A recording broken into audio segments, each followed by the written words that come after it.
94.7 KTWV HD3 Los Angeles.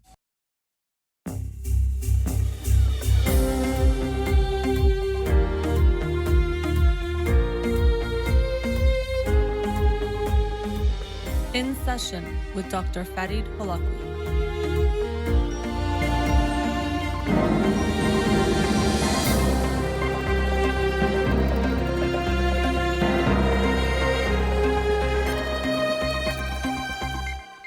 Good evening and welcome to In Session. I'm your host, Dr. Farid Holakwi, and I'll be with you for the next hour here on Radio Hamra. Studio number to call in, 310-441-0555. I'm a licensed clinical psychologist, so you can call in with any questions related to clinical psychology, including any emotional or psychological issues, parenting issues, and relationship issues as well. You can also follow me on Twitter or Instagram or like my page on Facebook to get updates on the show, or suggest topics or books for the program, and the shows are uploaded at the end of each week to my SoundCloud page and podcast on iTunes. Again, our studio number, 310-441-0555. Before I get into the book of the week from last week that I'll discuss tonight, this week's book of the week is Crib Sheet by Emily Oster. Crib Sheet, a data-driven guide to better, more relaxed parenting from birth to preschool. And so that word crib sheet, I remember when I was in school, crib sheet was kind of like a cheat sheet or a little sheet of paper people would try to sneak into a test with some answers. So I think it's a play on words because it's in a way like a cheat sheet for parenting from the crib, from when you have a newborn up until preschool. And so I saw this book and it grabbed my attention, and I haven't done a book focusing on actually this part of childhood, birth to preschool. I've done a few books on parenting, but this one's specifically focused on that. I was also thinking of my friend Sina, who recently, him and his wife Vanessa, had a baby boy, Nico, who I'm looking forward to meeting very soon. So I was thinking about him as well when I saw this book last week, so I got it and wanted to read it as soon as I could. So that's why it's the book for this week, Crib Sheet by Emily Oster. Looking forward to reading and sharing with you next week. And speaking of next week, on Monday I won't be doing a show because we'll be closed here at Radio Hamra because of the Martin Luther King Jr. holiday here in the United States. So we won't be doing a show Monday. I'll be talking about this book Wednesday. All right. The book of the week from this past week that I'll talk about tonight is How We Work by Leah Weiss. How We Work, Live Your Purpose, Reclaim Your Sanity, and Embrace the Daily Grind. And it was kind of funny. I read this book and had a busy week and was out of town for the weekend with family. And because I was with family, I didn't read usually as much as I do on the weekends. And so I had a good amount left to read tonight of the book. And so it was a little bit stressful for me getting the book done in between seeing clients. And it was funny because the book is about how to make your work less stressful or how to feel better about it. So how we work, live your purpose, reclaim your sanity, and embrace the daily grind. And I was finding myself feeling a little stressed as I was finishing the book and thinking about things, but maybe I'll tie that into the book in some ways. Well, she herself, the author, shares a very funny story because of the irony in a similar way, where she says she was very busy or stressed with things. I think she has 3 children now. I don't remember if she had 1 or 2 at the time. And then she forgot that she was going to be a guest lecturer or guest speaker in a class to talk about, I think, self-compassion or self-forgiveness.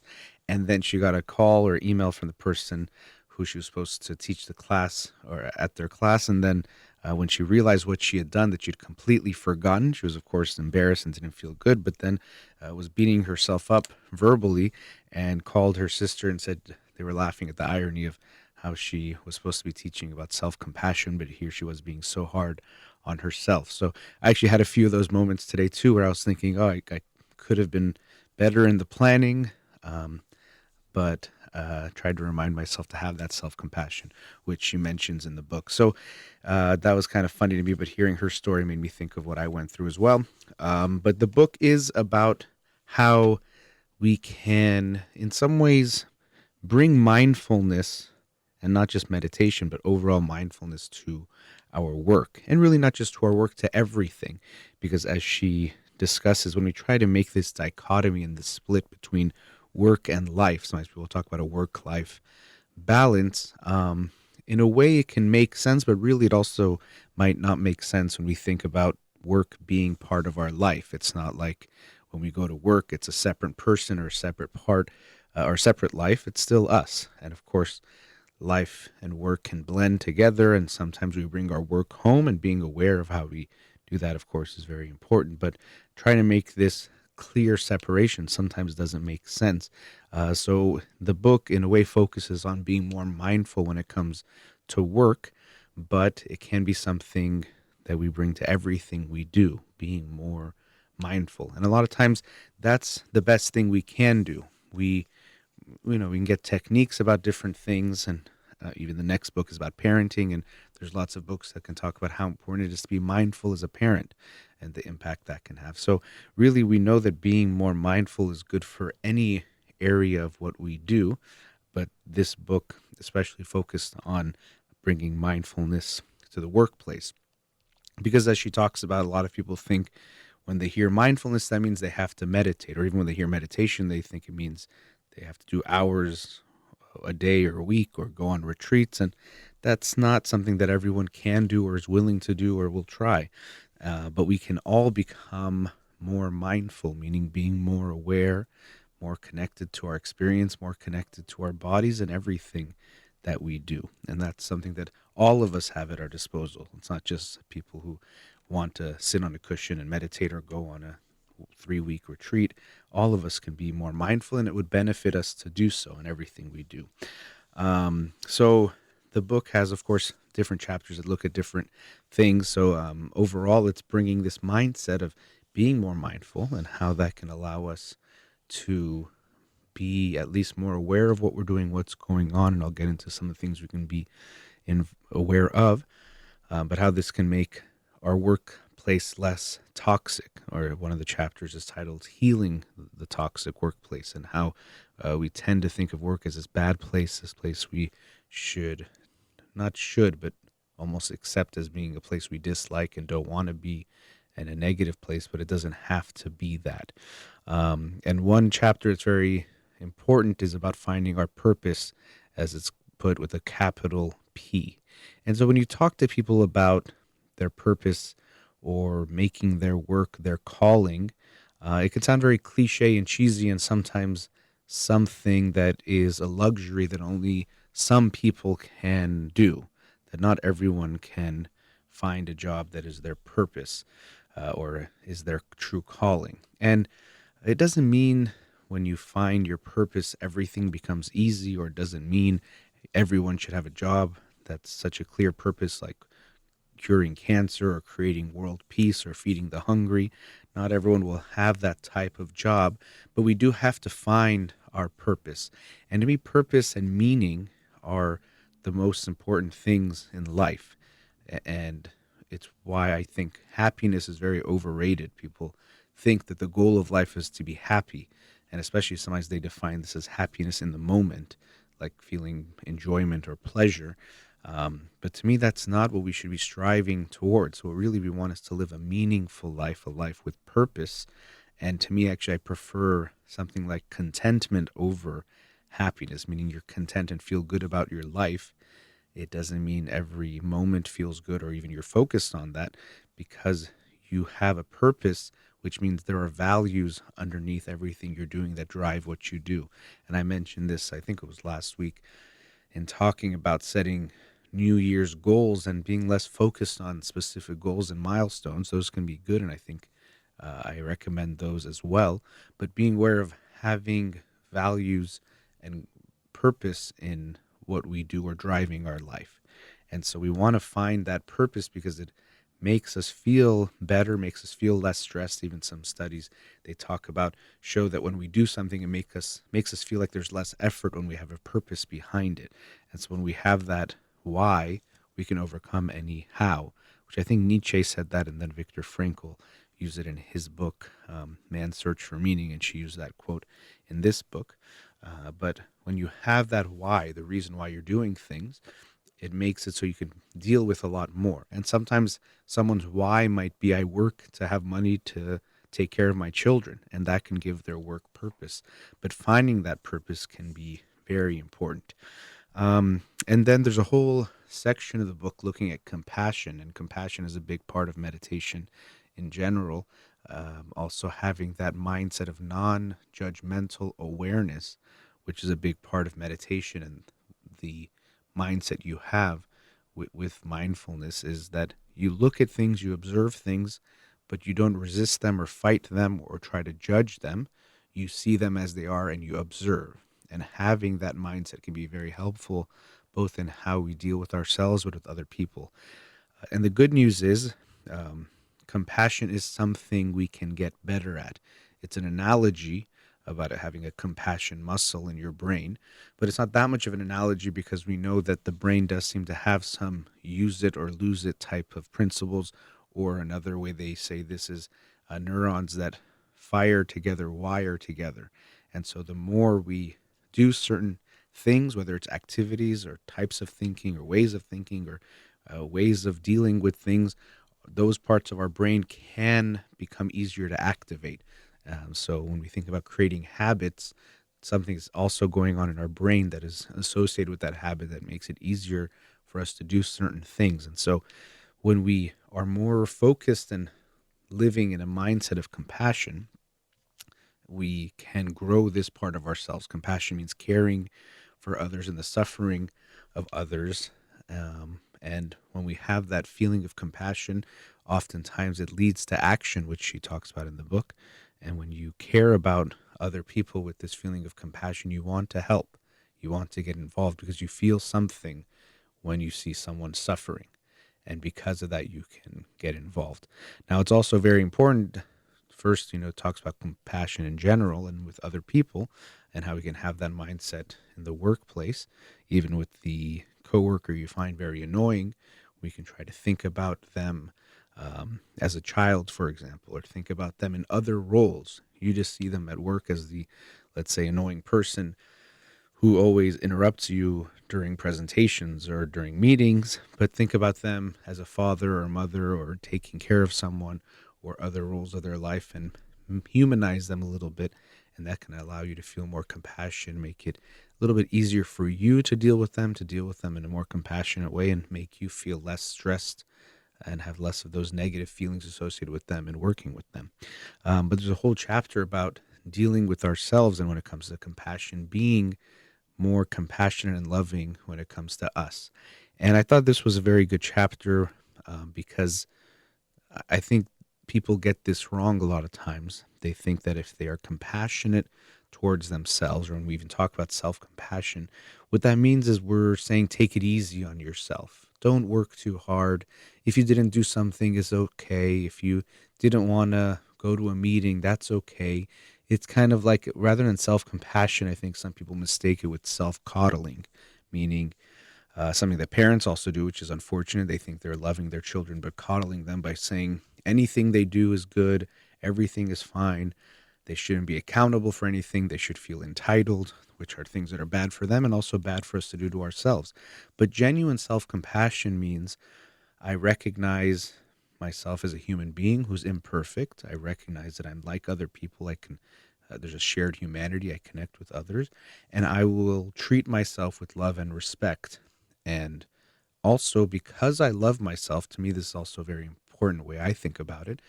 I want what's best for me. So I want to become the best version of myself in every aspect of my life. I want to work hard.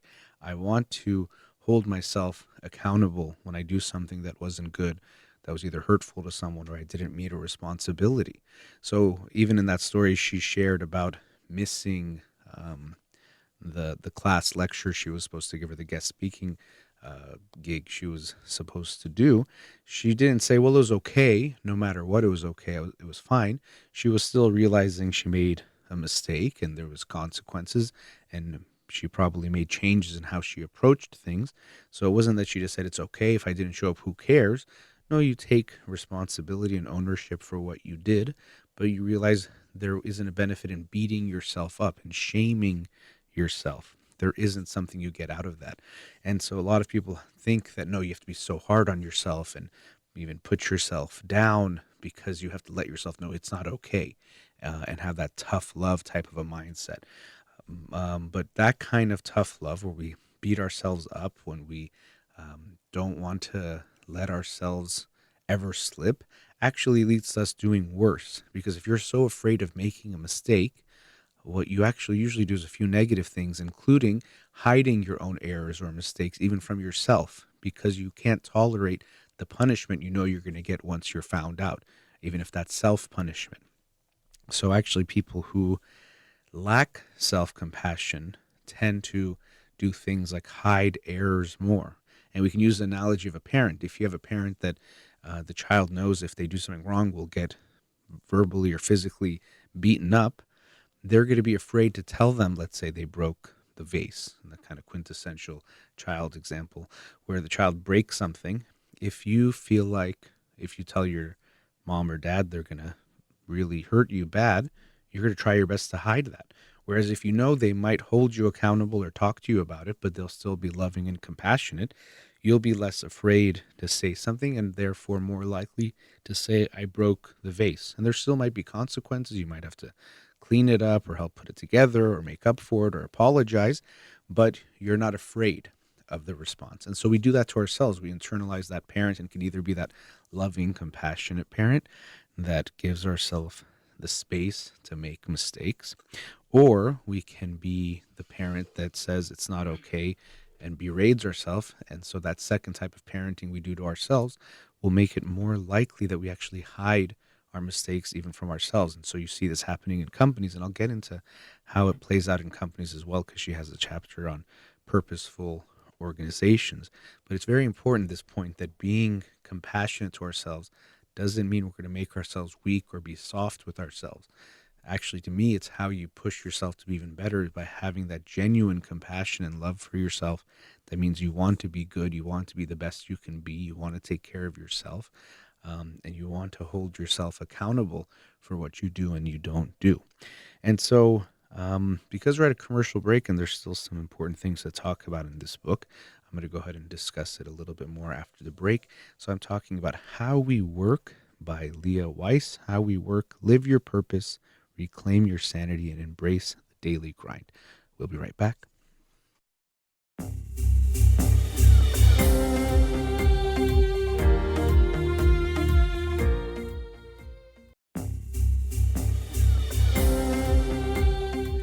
Welcome back. I'm talking about the book How We Work by Leah Weiss. Live Your Purpose, Reclaim Your Sanity, and Embrace the Daily Grind. And so it's really overall a more how we can be more mindful in the workspace, mindful and compassionate. And she teaches a class at Stanford Graduate School of Business about this topic. And so the book is based on that. So I was talking about how being compassionate towards ourselves is so important, and how we at times think, especially when it comes to something like work, no, you have to be hard on yourself, and the workplace is no place for these kind of soft type of feelings or ways of being, and we value being hard on ourselves and that tough love, but really it can make us much better as people, but also as workers when we have that compassion for ourselves and coworkers with other people. The next chapter was an interesting one related to emotions, which of course is always going to pique my interest, but is titled The Wisdom of Emotions. And here again, it's reminding us how important it is to be mindful of what we're going through. And as she talks about, people often think of the workplace as no place for emotions. We're not supposed to be emotional there. We're supposed to be essentially neutral and not have feelings. But of course, this is not possible. We're constantly having feelings in every moment. To everything, you're having feelings or emotions about them, and you're always feeling something. And of course, work can be a very stressful place. That makes us feel a whole bunch of things. We have relationships with others, relationships with clients, supervisors, people that report to us. There's so many different things going on. So this expectation that feelings can somehow be left at the door is impossible. You're going to have feelings, and as is the case when we talk about emotional intelligence, what you want to do is be aware of your feelings and use them as information rather than be unaware of them and let them affect you in ways that you don't realize. Because whether you want to acknowledge them or not, they're going to affect you. But if you're aware of the information, that gives you more power to use them in positive ways, and also gives you more information because the emotions themselves are some form of information. You feel something that's telling you something. So you want to actually be aware of your feelings and recognize them as a source of emotion. You might remember a few weeks ago in Mark Brackett's book, Permission to Feel, he had a whole chapter, I think was called Feelings Are Information, which is something that's echoed in this chapter here in this book, that when we are aware of our feelings, we feel, okay, I don't feel something good after that meeting. What was it? And you might realize you felt slighted or disrespected by the boss, or actually something about the plan you guys are making doesn't feel quite right.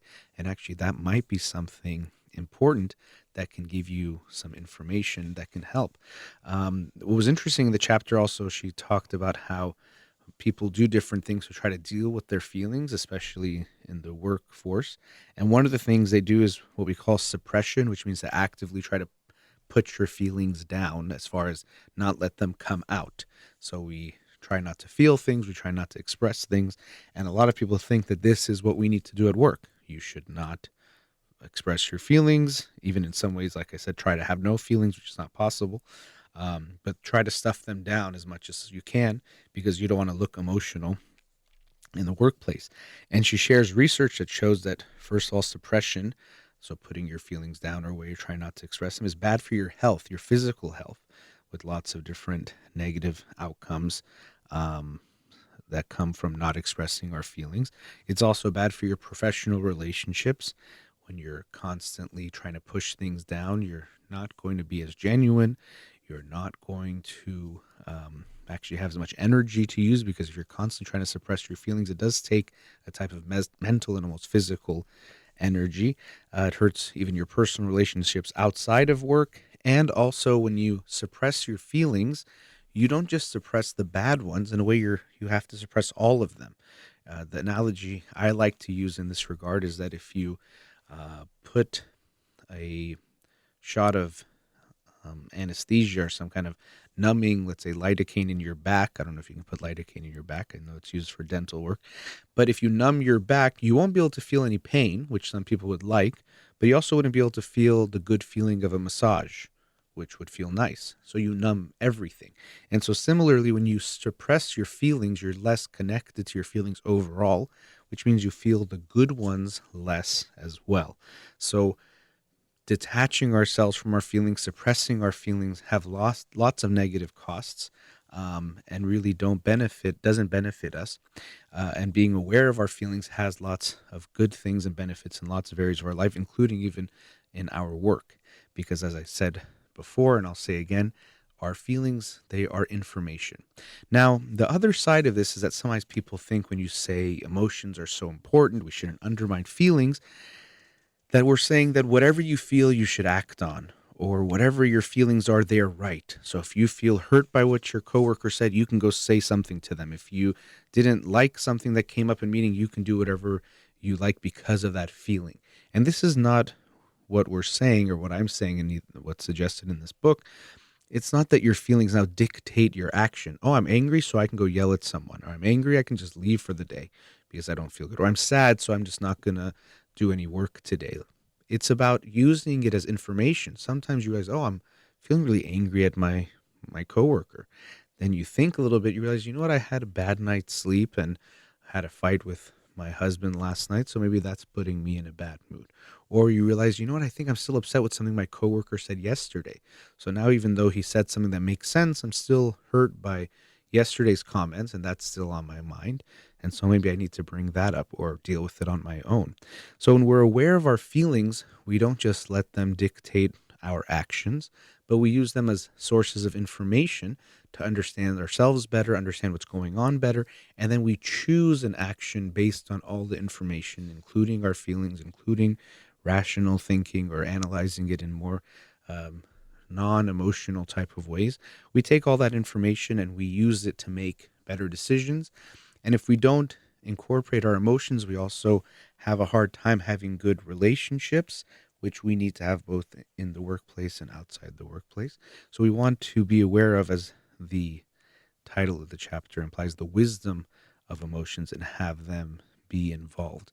Being disconnected from our feelings is no way to thrive personally or professionally. The last section of the book has some interesting input. One is related to failure and also reflection. And she shares how in Silicon Valley it's almost has become this very trendy type of thing about failing or failing better. And there's a famous quote by, I believe it's Samuel Beckett, about about failing better. And this has become very popular in Silicon Valley. So it's ever tried, ever failed, no matter, try again, fail better, from Worstward Ho, Samuel Beckett. And I guess in some ways he was being ironic with that, but a lot of people really like that fail better mantra, that it doesn't matter if you fail, keep going and keep trying. And even in that failure, you're learning something. But there is a lot of wisdom in that we should not be afraid to fail, and fear of failure and perfectionism that can be related to that gets in the way of us making progress. That in order to make progress, to get better, we have to try things that are challenging, try things that can lead to failure or mistakes or not meeting a certain goal. If you only do things that are safe and easy, you'll never push yourself to see how much you can do, and you'll never really grow much. And so we have to be willing to embrace failure, face failure, not be afraid to try, and also recognize sometimes we think of a quote unquote failure as this finite type of thing that has a beginning and an end, and not realizing that different things we do are part of a process and a journey of our life. So you might start a business and it quote unquote fails, but you'll have learned a lot of things during that process. Some of them things maybe not to do, but also lots of things to do, or you've developed some skills that even though the business failed, but you've become better at something.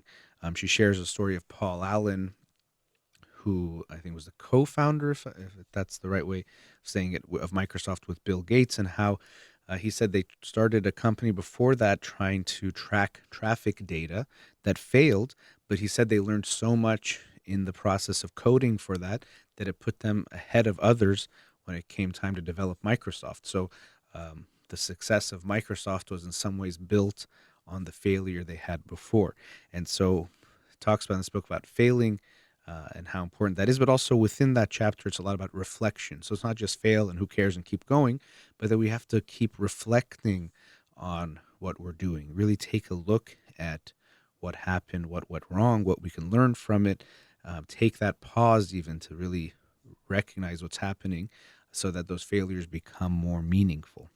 There's also a chapter on courage, and that was very interesting. And there's courage in the workforce, shows up in lots of ways. One of the ways it shows up is in reporting when something happens that's bad, whether it's sexual harassment to unethical business practices or just mistakes that are happening in the workplace.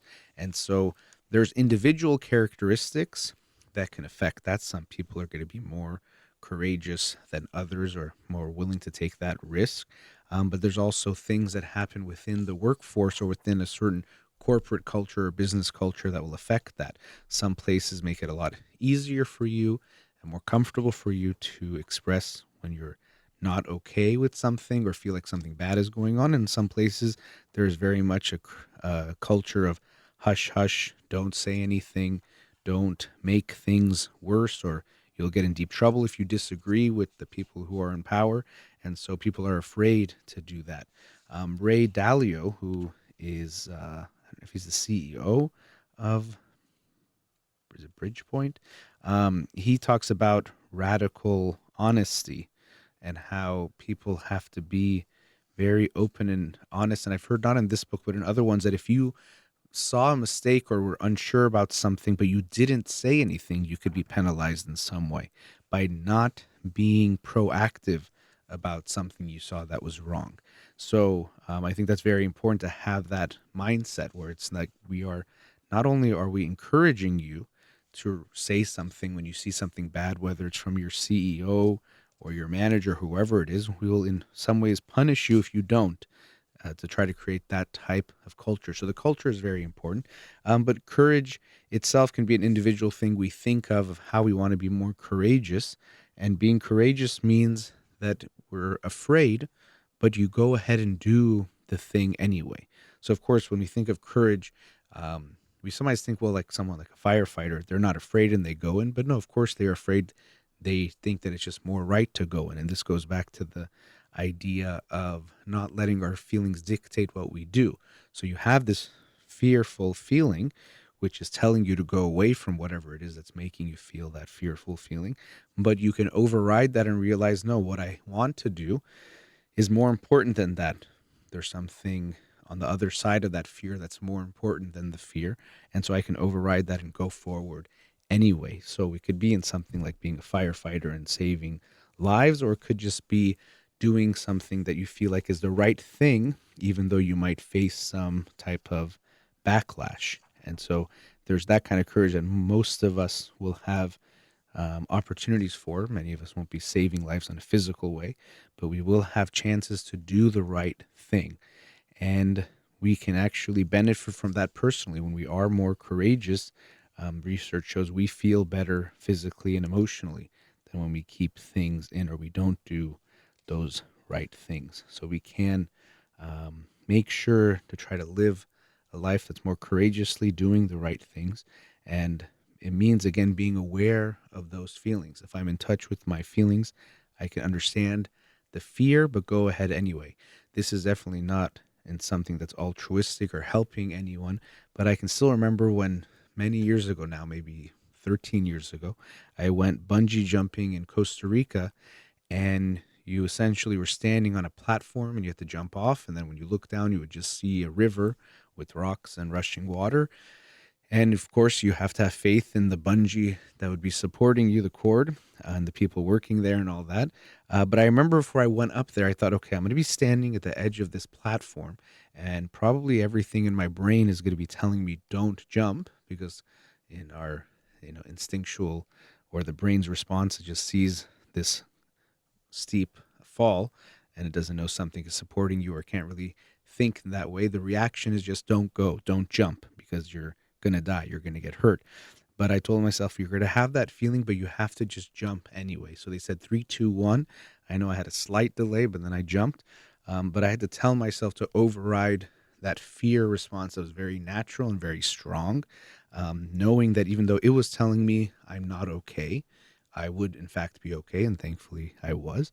But I had to override that. So we have to be aware of our feelings of fear and realize that sometimes we're afraid we're going to make a mistake, of course, looking more at failure, but also in different situations where courage can be involved in different ways, that we might face some backlash. You might become unpopular at work or among some people.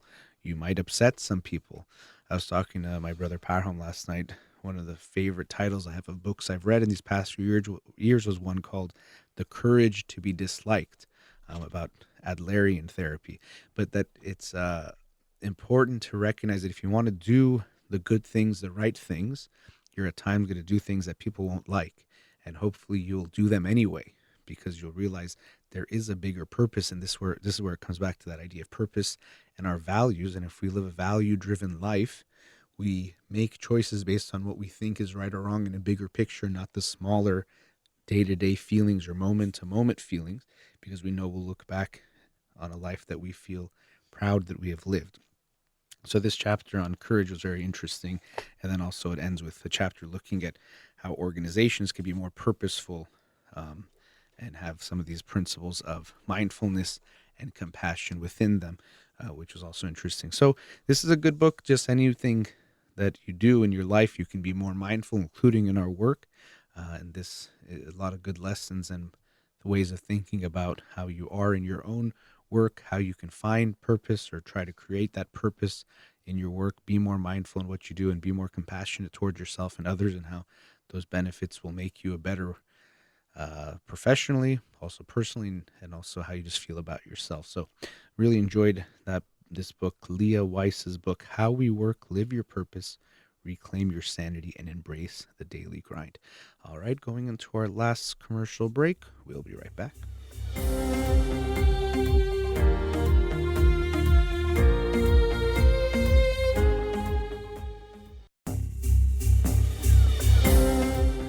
Welcome back. So for the last segment, I wanted to talk about a reaction to a video I saw today on Facebook. And it's actually interesting that in some way it blends the book of the week from the past week that I talked about today and this week's book of the week. So How We Work talked about mindfulness, but also compassion. And then this week's book of the week is Crib Sheet by Emily Oster, a data-driven guide to better, more relaxed parenting from birth to preschool. So it's about parenting and compassion together. And so I saw this video, maybe it seems lighthearted, but it was a dad with his daughters, and it was something like, kind of like a life hack type of a thing, where they were saying this dad has figured out parenting in like next level kind of a way. But basically what he was doing is that his kids were crying, and you see a little girl, maybe 3, and then another one, I don't know, 1.5 or maybe 4, 1.5, 2. And they're crying, and then he says, okay, now it's my turn to cry. And then he kind of fake cries, and he says, now your turn. And the kids, in my opinion, looked a little bit almost disoriented or confused by it, but in some ways stopped crying. And so in the first one, it seems like one of the kids is asking for her mommy, and then he does this crying thing. And then you see another one where it's the mom and the dad together, and the baby is crying, and then the mom and dad do take turns fake crying. And so there's thing of taking turns, and then the baby stops crying. And then so I looked at the comments, and and I'm sure many of you have experienced this too. It's sometimes a interesting, sometimes very depressing experience looking through comments on YouTube videos, Facebook posts, Instagram posts. And I had a lot of reactions to the video first, but then also to the comments I was reading. Many people were just very much in favor, said, oh, this is so great. This is awesome. I'm going to try this, or I already do this. There were also many people who were upset by it, and I would have been one of those. I didn't write a comment, but I had that reaction. But it was interesting to see what was going on in the comment section, as is usually the case. But to me, the video was almost hard to watch at times, because I felt the father was very invalidating of the kids' feelings, wasn't really hearing them out, wasn't making them feel taken care of, and in some way, whether you want to call it a joking way, was making about his feelings to get them to stop crying. And so that's the main theme of what I wanted to talk about in this segment, was that a lot of times parents think, and also actually people think, if we actually think about it in a different way, but especially when it comes to parents, they think my job is to get my kids to stop crying. And if I get them to stop crying, it worked. And I take issue with this phrase, it worked. So it's like either parenting that works or other things that quote unquote work. And always what people mean in the way that I'm talking about it is just in the moment, it gave you what you wanted. So it worked. Oh, I know I did this to my kid last night, and he stopped acting out, so it worked. Now, maybe they scared the kid, maybe they threatened punishment, maybe they actually did punish, maybe they did a whole bunch of other things, but they're just looking at the short term, it quote unquote worked, because they got some desired short term result, not thinking about the long-term impact and effect it might be having on their child. And that for me is very important to keep in mind. I think it's very important as parents. First of all, let me add this kind of a disclaimer. I maybe could have put it even at the beginning of the segment, that in my opinion, being a parent is the hardest job anyone can have in the world. It is very challenging, very difficult. Even if you're a great parent, you're going to make so many mistakes. Not just mistakes, there's just so many instances that you can study books and study psychology and whatever else you study, that you really won't know what to do, and there won't be a right answer, or it's going to be hard to get it right. And a lot of times with things, when it comes to parenting, there isn't just one right answer, but there's lots of approaches. And so being a parent is very difficult. It's stressful. You have their actual lives in your hand, but also their emotional development and physical and every other type of development in your hands. And it's huge responsibility. and also very challenging and stressful and all of that. So I wanted to give that disclaimer that being a parent is the hardest job you can have. And so because of that, it's not easy to do. And I can understand that parents get stressed and sometimes all they want is some peace and quiet. And so if they can find a way to get that, if they can get their kid to stop crying, it can feel like a win. And so it feels like it worked if that's what they got. But for me, it's very important to keep in mind the bigger picture. And so I say this whether it's to ourselves, but also especially as parents, that you have to be able to be very mindful, as the book How We Work was talking about, and the importance of mindfulness. That's very important, to be in the moment with your child, whether it's in playing and engaging or also in these moments where emotional support is needed or their child is feeling some big feelings. You want to be in the moment with them. But you also have to be able to have a bigger picture mindset as well, which actually allows you to feel the feelings and be there with them, but not get so caught up in it. So if your child is sad that someone said something mean to them at school, you hopefully will have compassion for them, empathy for what they're going through, validate what they're feeling. But because in the bigger picture, you know they will be okay, that can allow you actually to comfort your child in a way where you can contain their feelings, be there for them, and not be so overwhelmed by what's going on. Oh my gosh, my child is devastated. Their life is ruined. Something happened. No, it won't become this catastrophic crisis. It'll be something that you can manage, but you're still with them. So you can have both, in a way, perspectives, both mindsets to some degree at the same time. But so if we make the focus just stop the crying, then there's lots of things that can work. You can threaten punishment. You can scare them. That might work in that moment. You can ignore them completely, even when they really need you. They might stop crying eventually. And depending on their age, maybe it's a different reaction or different effect. But if we just focus on worked as in stopping the tears, that is a very limited way of looking at what's going on. Just like with your friends or family, if they're crying and all you're thinking is, I have to get them to stop crying, which for many people is the goal, you're very often not going to give them the best emotional support that they need in various ways. That's usually not the only thing that's necessary. And as is the case with adults, it's also true with when we're talking with kids, is that usually we want them to stop crying because of us. We can't handle the feeling. It makes us feel uncomfortable, especially as parents. Sometimes it makes us feel like a bad parent if we have this association that I have to make my kids happy all the time. So if they're unhappy, somehow it's reflecting poorly on me or me as a mom or a dad. So I need to get them to stop crying by any means possible and as quickly as possible. That extra pressure and stress makes us go to measures that aren't always the best for us long term. So as we get older, even with ourselves, if we have that same feeling, you might turn to drugs, alcohol, sex, food, or some kind of distraction, pretending like the feeling is not there. I was talking about how bad suppressing is for us as far as physical and emotional well-being goes. That was talked about in the book How We Work. But we do that with ourselves. We also do that with others. We think we have to just get them to stop crying. Now, sometimes someone is down and they want to laugh, and so you make them laugh and it feels good, and they might need that or want that. But our only goal shouldn't be stopping the tears. And so in this video, as I mentioned, my feeling or interpretation of how the kids were reacting is that they were almost disoriented or overwhelmed by it. Or another way of looking at it, sometimes parents do this intentionally, as was the case here with this parent who really was doing it almost as a joke, but also intentionally, but sometimes unintentionally.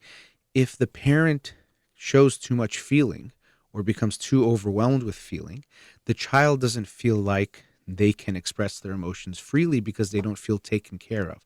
So sometimes we'll talk about being a container for the emotions as a parent or even as an adult, meaning that I can contain your feelings. So you can come to me crying, you don't know how to handle them, and especially with our kids, we know they can't handle these big feelings, and part of what we're trying to do is help them to slowly learn how to deal with the feelings themselves. But until then, helping them by being that support, being that container. So I have to be able to handle your feelings and also my feelings in order to be that container for you. But if I get overwhelmed with emotion, in this case it was as a joke, but still showing it that way. If I'm crying, well, then how can you come to me for comfort and support and to contain those feelings? There's nowhere for you to go.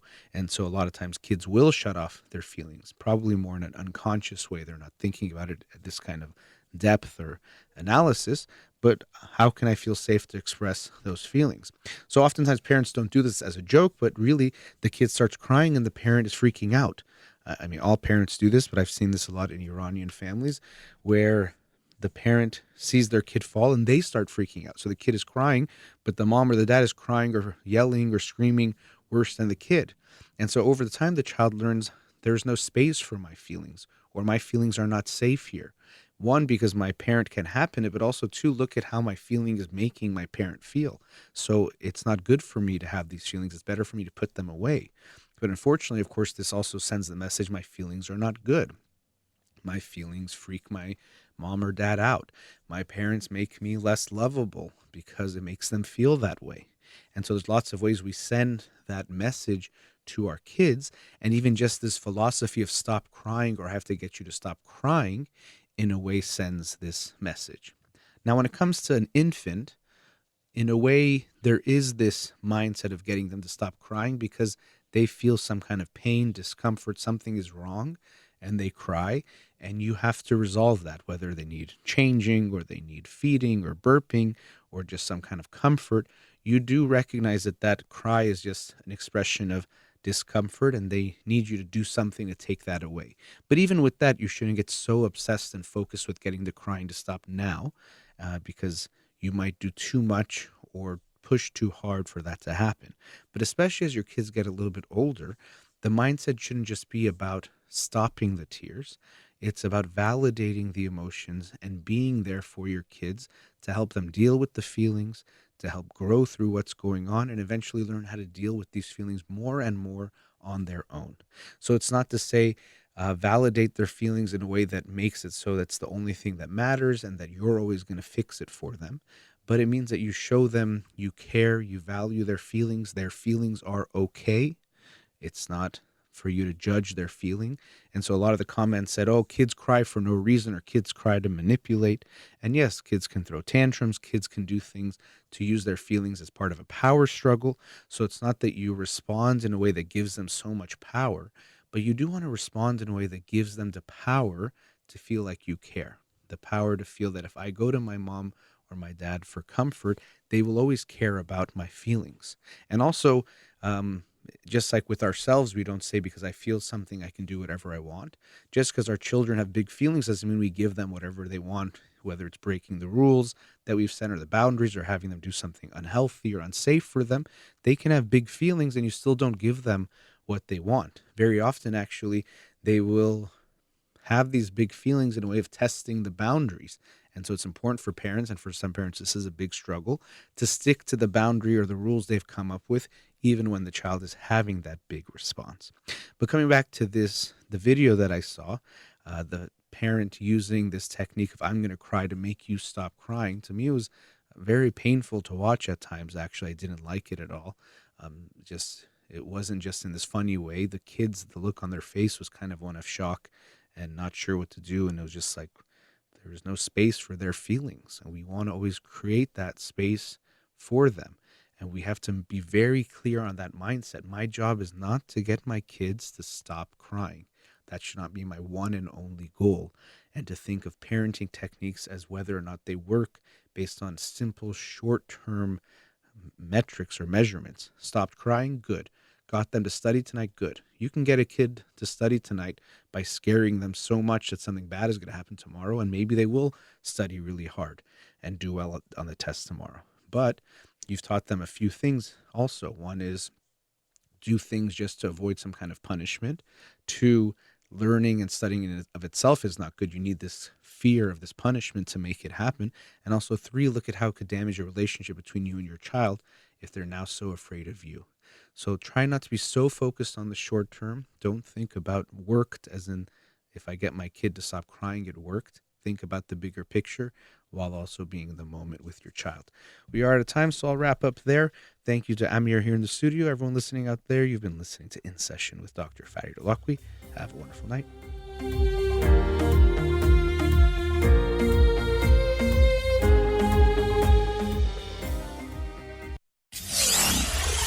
.94.7 KTWV HD3 Los Angeles.